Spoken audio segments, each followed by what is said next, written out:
T V پر کتنے ایسے مناظر ہیں جو روزانہ دیکھے جاتے ہیں، حرام مناظر.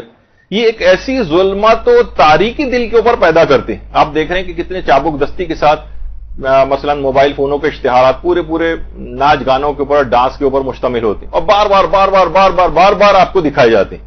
یہاں تک کہ آپ یعنی آپ کو وہ اس کو کہا جاتا ہے کہ امیونٹی ختم کر دینا. یعنی ایک آدمی ہوتا ہے نا کہ بعض اوقات ایک چھوٹی ڈوز کے اندر اگر جسم کے اندر کوئی چیز جاتی رہے، امیونٹی جیسے پیدا کی جاتی، لو ڈوز میں جراثیم جسم میں انجیکٹ کیے جاتے ہیں تاکہ قوت مدافعت، تو یہ امیون ہو جاتے ہیں برائی سے. یعنی اب ان کو برائی تھوڑے دن بعد برائی نہیں لگتی. اتنی دفعہ آپ کو وہ ناچ گانا دکھا دیا گیا کہ اب اس کی برائی ختم ہو گئی، ہر وقت ٹی وی کے اوپر چلتا رہے گا، سب لوگ بیٹھے ہوئے اس کو دیکھتے رہیں گے، کوئی برا ماننے والا نہیں ہوگا. اور سب سے پہلی وہ چیز جس کے بعد انسان برائی سے بچتا ہے وہ اس چیز کا برا جاننا ہے. یعنی اگر آپ کسی چیز کو برا سمجھیں گے نہیں تو اس سے بچنے کی کوشش کیسے کریں گے؟ وہ اس چیز کو ختم کر دینا چاہتے ہیں. تو فرماتے ہیں اپنی آنکھ کو حرام سے بچانا، اپنے کانوں کو حرام سے بچانا، اپنے پیٹ کو حرام سے بچانا، اور خاص طور پر یہ جو آنکھوں کے اس انداز سے بے حجابانہ گناہ ہے، فرماتے ہیں کہ اس کے بعد جب اگر انسان ان کا عادی ہو جائے اس کے بعد نہ اس کا کسی عبادت کے اندر دل لگتا ہے، یعنی عبادات کا لطف غارت ہو جاتا ہے ان آنکھوں کے بے حجابانہ استعمال سے، نہ اس کے بعد اس کا علم دین میں دل لگتا ہے، بلکہ ان دونوں چیزوں سے اس کو وحشت ہوتی اور اس کا دل لگتا انہی رغبت اسی گناہ کی طرف ہوتی. یعنی آپ 3 گھنٹے فلم دکھا لیں لیکن اس کو آپ 30 منٹ یا کوئی درس نہیں سنوا سکتے. یہ تلاوت قرآن 5 منٹ بعد سن کے اس کا دل اکتا جائے گا. یہ کوئی بھی واضح و نصیحت کی بات اب یہ کان اس کا سننا برداشت نہیں کرے گا اگر یہ حرام موسیقیوں کے عادی بن گئے کان.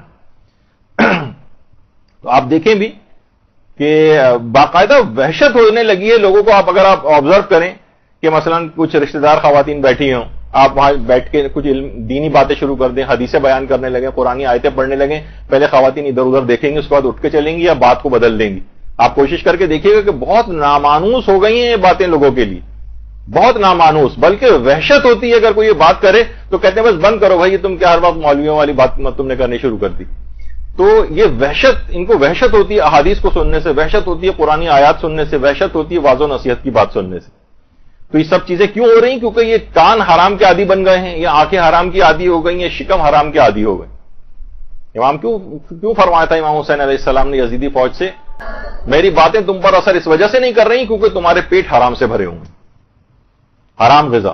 اس سے اپنے آپ کو بچانا ہے. خمس کے حوالے سے لوگوں کی بے اعتدالیاں ہیں، غذا کے اندر حرام شامل ہو جاتا ہے، حرام اسکیموں میں پیسہ لگایا ہوا ہے، وہاں سے غذا کے اندر حرام آ رہا ہے، اور کاروبار وغیرہ یا ملازمت کے جو مسائل ہوتے ہیں لوگوں نے اس کو حاصل نہیں کیا ہوتا اور اس لحاظ سے ایک حرام غذا اندر جا رہی ہوتی.